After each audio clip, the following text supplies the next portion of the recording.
The port stretches for miles, yet only one ship is docked here, loading and unloading. It's such a bleak sight compared to before. The berths used to be almost full, with ships busy loading and unloading goods. It makes me wonder, is it the slowing economy that's to blame? Or perhaps poor port management? Or could there be some other reason? The downturn in the global market means at least half of foreign trade factories will shut down. Otherwise, they simply can't keep up with the chill that we downstream suppliers are feeling in the market. With China's economy slowing, foreign trade orders have plummeted, leaving the port almost deserted. Foreign trade is becoming increasingly difficult. In terms of scale and profit, it can't fill the gap left by developed countries moving out. In November, after the dust settled on the US election, American companies are hastening their exit from China, a trend that's unstoppable at this point. I want to share something that really shocked me. Here in Shanghai, there are a lot of foreign companies getting ready to pull out entirely. And this trend isn't just in Shanghai. Other major cities like Beijing, Guangzhou, and Shenzhen, as well as some second-tier cities, are also affected.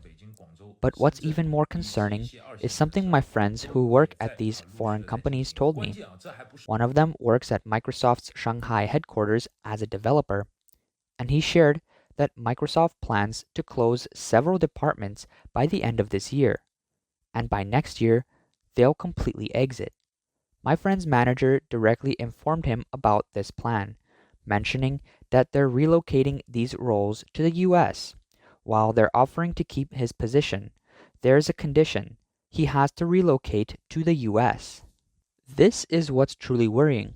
Not only are these companies leaving, but they're also taking our country's top talent, highly skilled professionals, many of whom graduated from elite universities.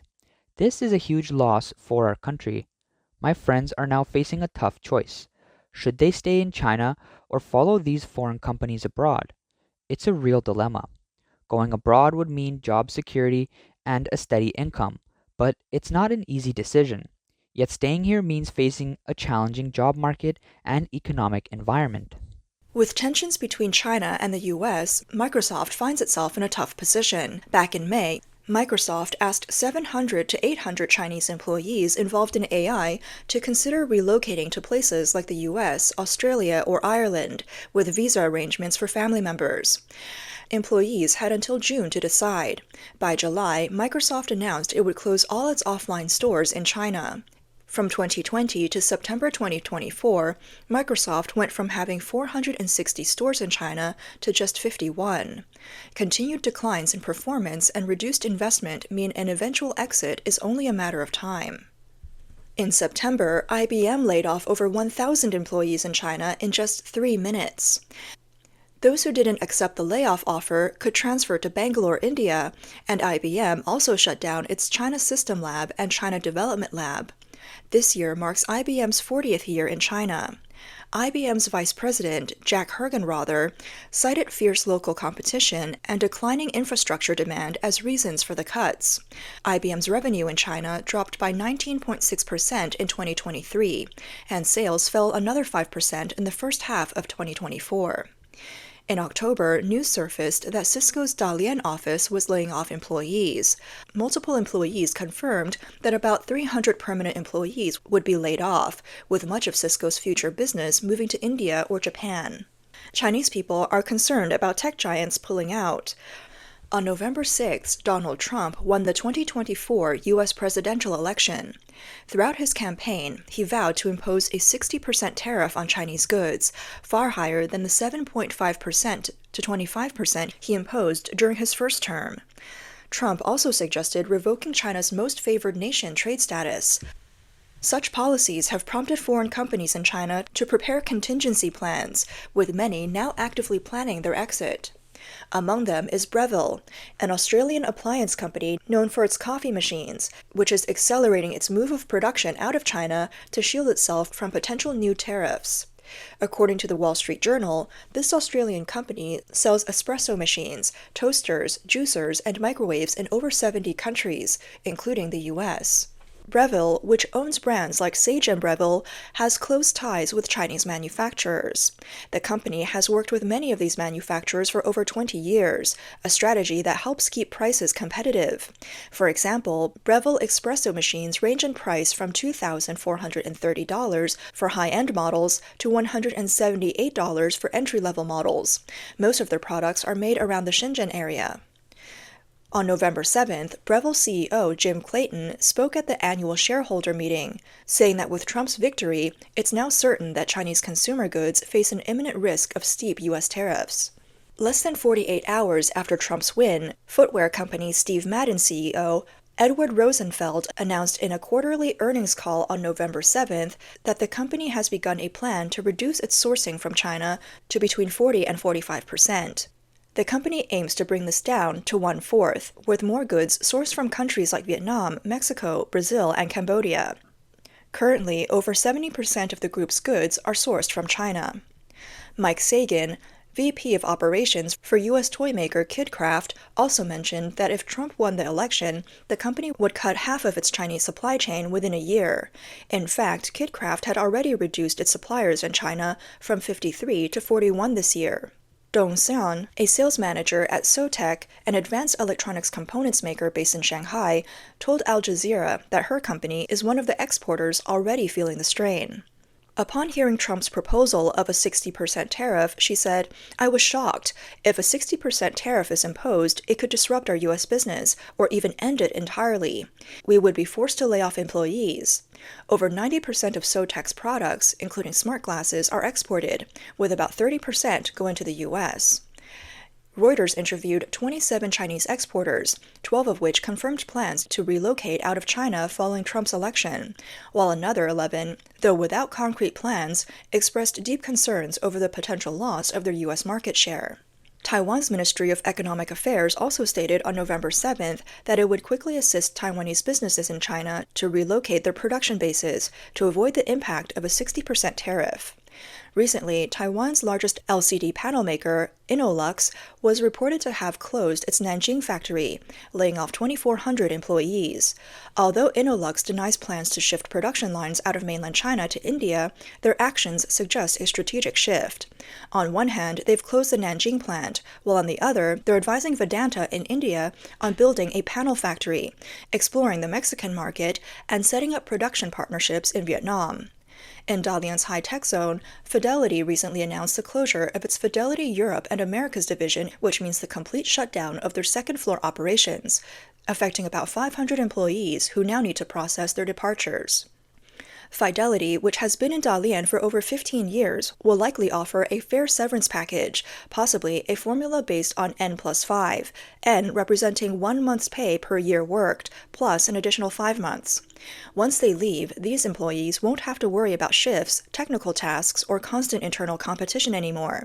After leaving, they'll have time to adjust and think about their future path. But honestly, layoffs during such times are pushing employees into a tough spot. With foreign companies now seeing risks and planning early exits, is this the beginning of the end for Dalian's once busy high-tech zone? As these companies leave, more employees are facing unemployment. On November 1st, reports surfaced that Fidelity International's recent layoff of around 500 employees in Dalian represents one of its largest layoffs in China in recent years. Fidelity International has a history of over 20 years of investment in China, with 3 offices established in Shanghai, Dalian, and Beijing since 2004. Fidelity Investments Incorporated is one of the largest fund management companies in the U.S., alongside Vanguard Group. Large layoffs, business exits, unit transfers, and announcements of plans to close China-based operations have become common among foreign enterprises. In September, data from China's Ministry of Commerce showed that foreign direct investment in China dropped by 31.5% year-on-year from January to August, with a decrease of 33.8%. According to the ministry's data, foreign investment in Chinese manufacturing peaked in 2004 at 71%. It has since declined steadily, reaching a historic low of 19% by 2021. If recent trends continue, it may soon drop to single digits. The departure of foreign enterprises from mainland China has generally occurred in two waves. The first before 2022, primarily due to rising costs and strict pandemic lockdowns. The second since 2022, driven mainly by changes in the US-China relationship and the broader geopolitical climate. There are several reasons for foreign businesses leaving China, with geopolitical factors being one of the primary drivers. With Trump poised to return to the White House, the risk of decoupling between the US and China is increasing, making it harder and less predictable for foreign businesses to operate in China. Many companies are considering pulling back or separating their China operations to reduce risks. Secondly, there's a need to shift supply chains. The companies leaving China, whether in high-end manufacturing, light or heavy industries, or internet technology, have complex supply chains deeply embedded in the Chinese market. Additionally, foreign companies have faced increasing pressure in China, especially since the pandemic. Following the implementation of a revised anti-espionage law in July last year, reports of foreign employees and expatriates being detained in China have further accelerated the foreign exodus. During Trump's first term, from 2018 to 2019, tariffs impacted $550 billion worth of Chinese goods, resulting in a noticeable drop in China's export share to the U.S. Many businesses moved their production capacities to Southeast Asia or engaged in rerouted trade through third countries before exporting to the U.S. The previous downturn in the foreign trade sector, marked by high tariffs and import restrictions, remains a fresh memory for many. It led to a sharp industry contraction, with factories struggling to secure borders and make payroll. Now, a similar situation seems to be brewing again. Chinese companies planning to relocate to Southeast Asia are on the rise. The president of Thailand's largest industrial developer, WHA Group, told Reuters that inquiries from Chinese manufacturers have surged, prompting the company to urgently hire Chinese-speaking sales staff. The group is expanding its industrial parks in Thailand and Vietnam, alongside recruiting Chinese-speaking employees. Another Southeast Asian developer, Amata, reported onboarding over 90 new factories this year, with two-thirds relocating from China. Amata expects this number to double next year. In this environment, jurisdictions on Chinese imports by the U.S. are likely to be mirrored in other jurisdictions soon. In May, the Biden administration announced a tariff increase of up to 100% on Chinese electric vehicles, effectively shutting the door on the U.S. market for Chinese EVs. The following month, the European Union imposed tariffs as high as 38.1% on Chinese EVs. Since then, Turkey and Canada have introduced similar measures. In October, Trump hinted at potentially imposing high tariffs on Mexico. Meanwhile, Chinese electric vehicle companies are considering building new manufacturing facilities in Mexico to avoid U.S. tariffs that might be applied to Chinese goods.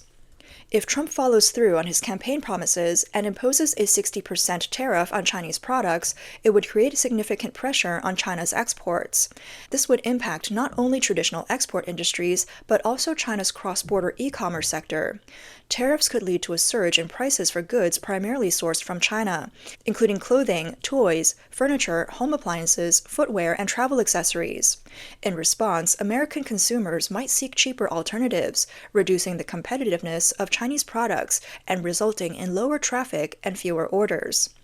In recent years, Chinese e-commerce platforms like Temu, Shein, and TikTok have made substantial inroads into the U.S. market, leveraging China's supply chain strength and competitive prices.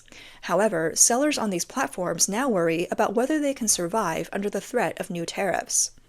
While Beijing could try to counteract the impact of tariffs through stimulus policies, export controls, and currency devaluation, these measures carry risks, including capital outflow and rising debt. Economists predict that the 60% tariff could take effect as early as mid-2025, potentially reducing China's economic growth rate by 0.4 to 0.7 percentage points. China is currently grappling with challenges such as a real estate bubble, weak consumer confidence, and household spending levels below the global average. The three main drivers of China's economic growth, investment, consumption, and exports, are all under pressure. Under these unfavorable conditions, achieving the government's target of around 5% growth is becoming increasingly difficult. If Chinese exporters lose access to the U.S. market due to new tariffs, this challenge will become even more formidable.